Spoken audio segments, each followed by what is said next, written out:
சிவகாசி அருகே பட்டாசு ஆலை வெடிவிபத்தில் ஒரே குடும்பத்தைச் சேர்ந்த தாய், மகள் உள்ளிட்ட 4 பெண்கள் உயிரிழந்தது சோகத்தை ஏற்படுத்தியுள்ளது.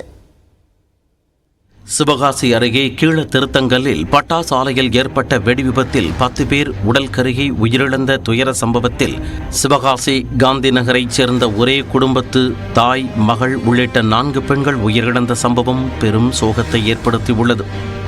சிவகாசி காந்தி நகரைச் சேர்ந்த ஆவுடையம்மாள், அவரது மகள் முத்து, ஆவுடையம்மாளின் பேத்திகளான லட்சுமி, பேச்சியம்மாள் ஆகிய ஒரே குடும்பத்தைச் சேர்ந்த 4 பேர் வெடி விபத்தில் சிக்கி உயிரிழந்தனர்.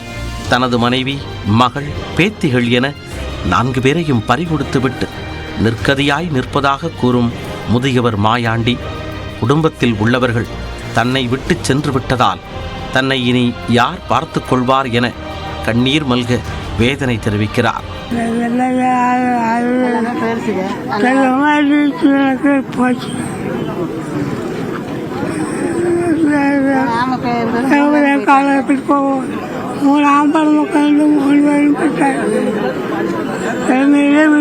அதே மக ஒன்று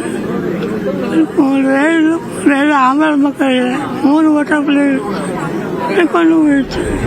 ஆவுடையம்மாளின் பேத்தியான லட்சுமிக்கு 3 பெண் பிள்ளைகள் உள்ள நிலையில் 2 பேருக்கு திருமணம் செய்து வைக்கப்பட்டது.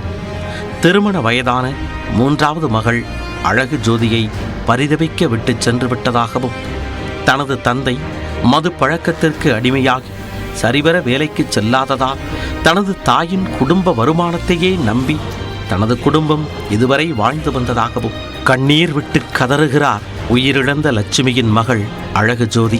பெரிய இழப்பு தான் சார், எங்களுக்கு பெரிய இழப்பு தான். நாங்கள் ஒரே வீட்டில் 4 பேர் இருக்கோங்க சார். அது ஒன்று லட்சுமிக்கு 3 பொம்பளை பிள்ளைங்க சார். 2 பேர்த்த கட்டி கொடுத்துருக்காங்க. ஒரு பிள்ளை பொம்மரி பிள்ளை ஒன்று இருக்குது சார், கட்டி கொடுக்கல. யார் அந்த பிள்ளை ஒத்தையாத்தான் இருக்குது சார். யார் பார்ப்பாங்கன்னு தெரியல. நீங்கள் தான் கவர்மெண்ட்லேருந்து ஏதாச்சும் வந்துட்டாங்க. அவங்க அப்பா கொஞ்சம் தண்ணி இதுக்கு அடிப்பாங்க சார்.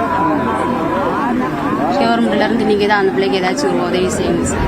ஆண்களுக்கு நிகராக இருந்து தங்களது குடும்பத்தை வழிநடத்தி வந்த 4 பெண்கள் ஒரே நேரத்தில் உயிரிழந்த சம்பவம் தங்களது குடும்பத்திற்கு ஈடு செய்ய முடியாத இழப்பு எனவும், இந்த துயரம் தங்களை மீளா துயரில் ஆழ்த்திவிட்டு சென்றுள்ளதாகவும் கண்ணீர் விட்டு கதறுகின்றனர் இக்குடும்பத்தினர். நியூஸ் 18 தமிழ்நாடு தொலைக்காட்சி செய்திகளுக்காக ஒளிப்பதிவாளர் பிரபாகரனுடன் செய்தியாளர் கணேஷ்குமார்.